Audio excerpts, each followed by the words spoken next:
Hello, friends. We are in the middle of a polar vortex, or at least it's really cold to the extent that it is dangerous to go outside. We get a warning message saying you can get frostbite within like 10 seconds with what the wind chill was doing yesterday. Today is a little bit warmer. It was only -9 Fahrenheit when I woke up. Beach party. But yeah, so it's super cold. Can't go outside. Not that I probably would have done that anyway, but I figured other people are also stuck inside. Though will you still be by the time I upload this? We'll see. But I figured now might be a good time to share with you the fact that last night I received a mysterious package. Yeah, so last night I was dealing with a few different things. I was doing some cross stitch. This is my current project, which is a cat with a thing of toilet paper.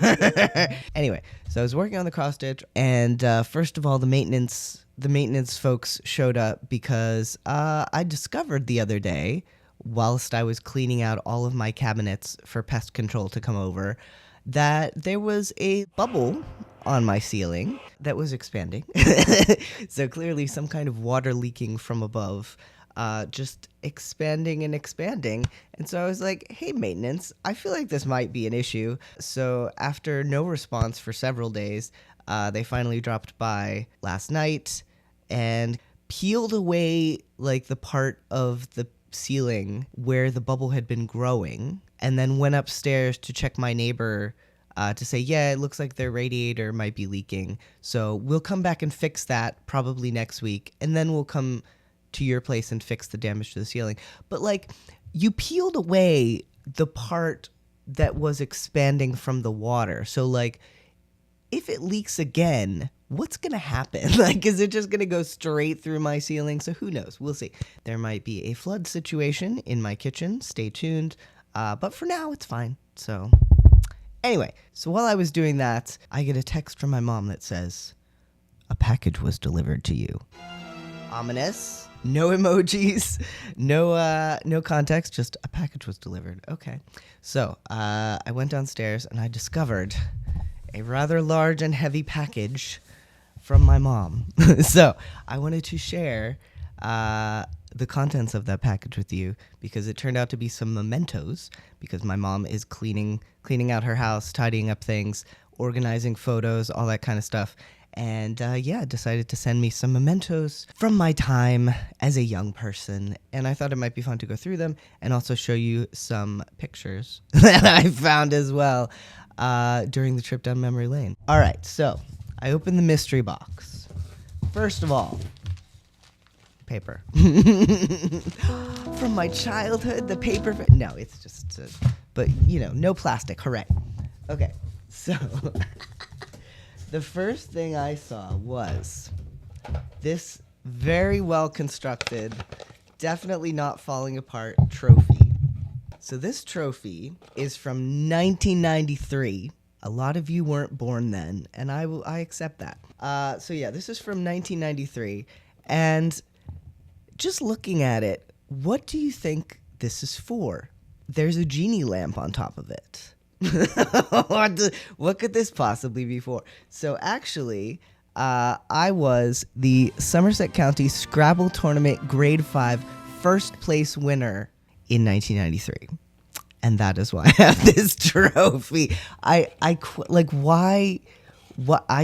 don't know. And it is like legitimately falling apart. Yeah, so basically, like, from the time I could construct words, I was playing Scrabble with my mom and my grandma, because every Saturday we would go to my grandma's house because she lived just a few miles away. So we'd go to my grandma's house, have a wonderful lunch, and then in the afternoon we would sip iced tea, eat potato chips, and play Scrabble. And it was very nice of them to include me when I was definitely not like doing a great job at the making of words and the spelling of words, but clearly something stuck, and I was able to. So basically, I was in the Scrabble tournament at my school 2 or 3 years in a row, maybe just 2 years in a row. No, it was 3 years, because 2 years I got a trophy and 1 year I didn't. So we did like a bracket system. So first I had to defeat everyone in my grade bracket wise. So I wasn't literally facing everyone, but like, So I had to defeat everyone in my grade, and then I got to go to the county tournament, which was always held in a fancy schmancy hotel, which was not that fancy schmancy. It just seemed that way to me because it had a swimming pool. And so we would drive down there, and then I would do like the Scrabble tournament that day, and there was food in a swimming pool, and it was great, and I enjoyed it a lot. So 1993, I won first place. Actually, though, I won second place, and I'll tell you that story in a bit. But the second thing that was in this box, slightly better made, and still with the magic lamp on the top, 1995 Somerset County Scrabble Tournament's second place. Ooh. I like this trophy too, like the marbling. Like that's I would put that on my kitchen counter. So, regarding my first place trophy, I actually won second place that time. There was a girl named Kyra from another school who was like the ultimate Scrabble champion. And we were like rivals every single time. And I never did manage to defeat her. So the question is, how did I get the first place trophy if I never managed to defeat her? And I'm not sure exactly what happened, but here's what it was from my point of view. Okay, Scrabble tournament 1993. I face off against all these different competitors. Somehow I managed to keep winning. It's the final match. Me versus Kyra. I play my hardest, but I lose. Oh, very sad. But it's okay, because I get second place. And do you know what comes with second place? Aside from the very snazzy second place trophy, I get a deluxe Scrabble board, which has like the indents where you place the letters in and they stay there and they don't just slide off like the flat boards. Turntable, giant, beautiful Scrabble board. So I'm thrilled. Like, yeah, it's unfortunate that I wasn't able to win first place. I didn't beat my nemesis, but I'm very happy. So then a few days later, we get, I'm not sure if they called or sent us a letter. I don't know what happened, but for some reason, Kyra was disqualified from first place. I still don't know. To this day, I don't know what happened there. Like, what was there a scandal? Did she have words written on her arm? I don't know. So because of that, I, the second place person, am now receiving the first place trophy. But that also means I have to send back my second place prize. I do not get the awesome Scrabble board. I get tickets to a Pirates game. No offense to baseball. No offense to the Pirates. Go Pittsburgh Pirates. Go Pittsburgh Steelers. All the Western Pennsylvania teams. Good for you. I'm not interested in sports. I'm interested in Scrabble. So me, a fifth grader who has just won a Scrabble tournament, has to send back the dream Scrabble board and get tickets that I will never use because Pittsburgh is a 2-hour drive away and I'm not interested in baseball. Devastating. It was devastating. So yeah, but I mean, yay, first place, but I didn't earn the first place trophy and I didn't get the cool Scrabble board. So, but I got to swim in the pool and that was something. All right, so those are my 2 trophies. The other things we have in here are also awards. So when I was a senior in high school, I won the Social Studies Award and the French Award, which for some reason are these medals that look like they belong on the breast of like a distinguished general who's just back from the war. Funny thing about this, you would think that someone who had received the French Award would be able to speak French. But unfortunately, so I took French all through high school. The first year, we had a very good teacher, and she taught us French. But she left after that first year, and we got a new teacher who had previously been teaching French to kindergartners. And for some reason, she did not feel the need to change her teaching style from teaching kindergartners to teaching high school students. So we spent most of our time doing things like coloring, cutting things out, doing art projects, and not actually learning any French. honestly, like, teachers don't get paid enough. She was doing her best. We learned some things, but like, we were not learning any useful French, unfortunately. But French award.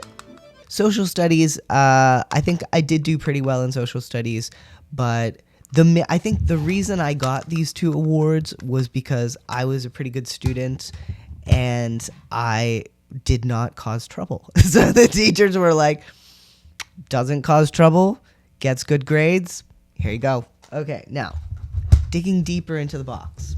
Okay, we have The Paper Listens, Creative Writing Class Anthology, Spring of 1999. I was in a creative writing class. It was not actually called creative writing, but we did creative writing in it. I can't remember what it actually was. But we put together an anthology of stories and mostly angsty poems. And it was this. Yeah, oh, and also it says, this book was made possible by a grant awarded through Chapbooks for Learning and the National Writing Project. So thank you. Thank you, Chapbooks for Learning and the National Writing Project, because it was very cool. Yeah, so when I was a teenager, like, I wrote a lot, like all through my childhood and my teen years and beyond. Like, I was writing a lot. I filled notebooks with stories. But also, around this time, I was under the impression that the more adjectives you add, the better the writing is. I didn't really understand punctuation. I used a lot of ellipses. One of the things that I have in here is called Reflections of a Writer, and it begins, to preserve my sanity among the hectic, stressful race of everyday life, I find myself spending endless, faceless hours with the artificial light of the computer screen on my face as I combine random words to form people, places, and feelings that would never have existed without my intervention. I tell their stories, battle their foes, live their lives, rejoice in their victories, despair in their defeats. I become them for a few hours and forget about the rigors and worries of daily life as I escape into my mind's eye. So yeah, like pretentious as hell. But this is how we train. This is how we become better writers. You have to be a bad writer to eventually become a good writer. And I'm not saying this is bad. It's just of its time in my life. Anyway, also we have Stony Creek, which was from a writer's workshop I did over the summer when I was like 12, 13, something like that. And this one I have not looked at in a long time.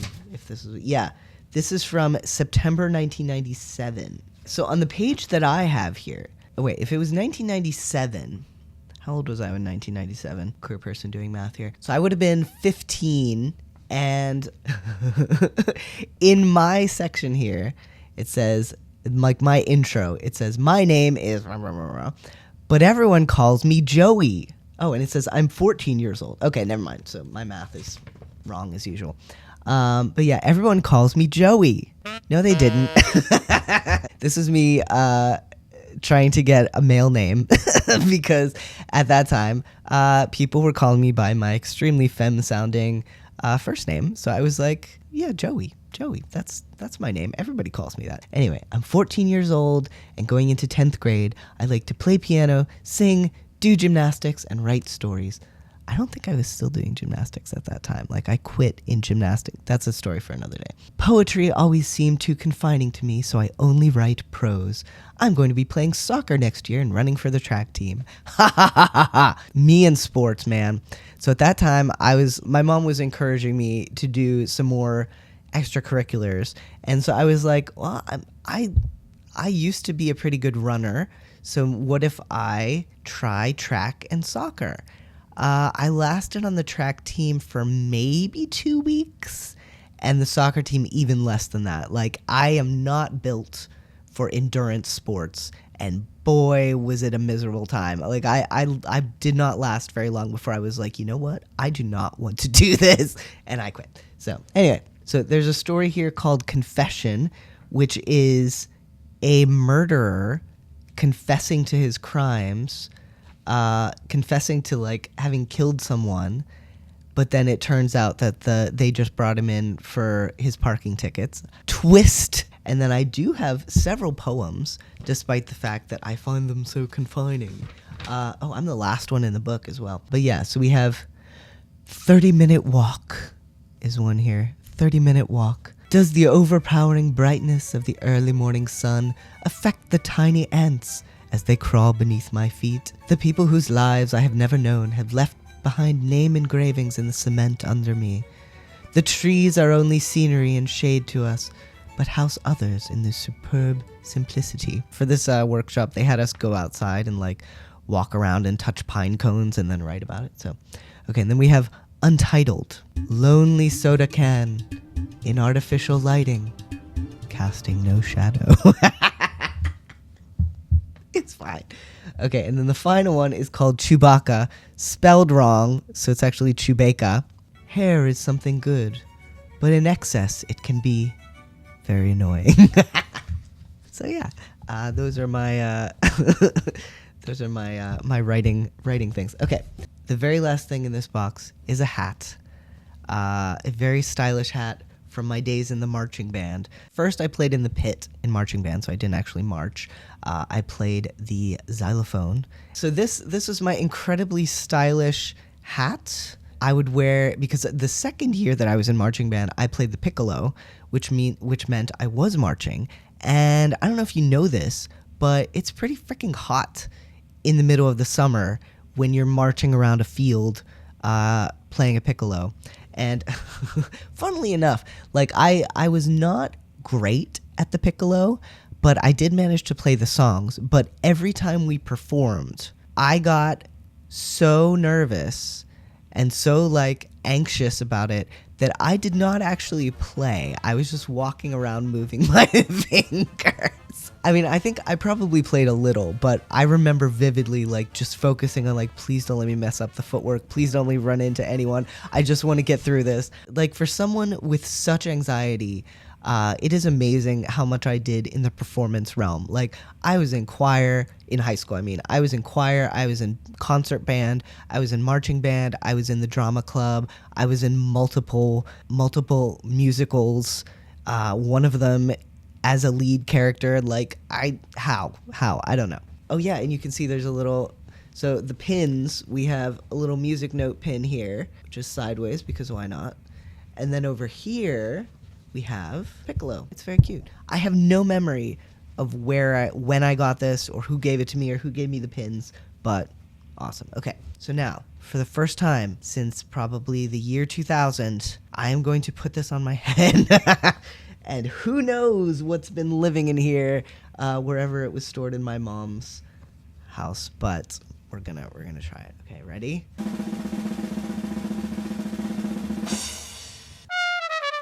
Yep. This concludes the mystery box portion of our program. Thank you for being with me today as I did this. Okay, so the last thing I wanted to do today was to share a few photos that I found from my early days, which like sharing old photos as a trans person is always tricky. So none of these are particularly, like none of these bother me, which is why I can show them to you. So we will start with classic me at 10 weeks expressing my love for my father with some blocks that I definitely know what they say and an expression that like says a lot about where my life was going. All right, next we have me in 1986. So I would have been 3 or 4. Dun dun dun. Vacant expression, but cute. Here's me with our cat Whimper. I was probably around the same age as the previous one. She was a very grumpy old lady. Also noticed the very stylish egg chair with brown fur on it that spins or that could spin around. I freaking love these chairs, but wow 80s. But yeah, Whimper was our cat when I was a kid, and she was a very grumpy old lady. One of my childhood friends was terrified of her because she would go hide under my mom's bed anytime someone came over and scratch people if they tried to come near her. So yeah, she was sweet. So now big time jump, we have okay, now the thing to keep in mind is that back in my day, we did not have cell phones. So we didn't have like electronic pictures. You couldn't just like take a million photos. You had to have an actual camera, which for me was like a disposable camera. Disposable camera, take one photo and just hope that it turned out okay. So one day I was feeling emo or something, and I took a photo of myself in the mirror in my bedroom. Here's me. Looking extremely emo. What was even happening? Also notice the very skinny eyebrows. That was not my choice, not my doing. We'll talk about that some other time. But yeah, one of the things I did as an emo teen was occasionally take pictures of myself in the mirror looking very solemn and very angsty, because I wanted to preserve those moments for some reason. Now, the last one is from when I was maybe a freshman or a sophomore in college. I don't know. But for Halloween, I decided to dress up as Frodo Baggins. So here's shot 1 of me as Frodo, and shot 2, which was cut off, but I look happier. Yeah, so basically I have my short pants and vest and white shirt, and these were my dad's Bigfoot slippers, which they just work too well for my Hobbit cosplay, my Hobbit costume, so there you go. Yeah. Okay, so that was a little walk down memory lane for me, and I guess you got to travel along with me. But yeah, so in the comments, feel free to tell me anything that you would like about your childhood or your mementos that you have. Do you have any interesting awards or writing samples or clothing items or anything? So that's going to do it for me. Thank you for, oh my God, how did I, when I thought of this video idea, I was like, this is going to be like a 7-minute video. Yeah, I'm at 35 minutes right now, so anyway, so I hope everyone who is similarly affected by the extreme cold weather is staying warm right now and is having a cozy time indoors. Huge thanks as always to our patrons, who are amazing, fantastic, spectacular, stupendous, and special shout out to our Nick Nelson members, Kent Smither, Paul Z, Kim Engel, Angela Moondragon, and Tanya. Okay, well, have a wonderful rest of your day or night or whatever time of day it may happen to be, and I will see you next time. Okay, bye.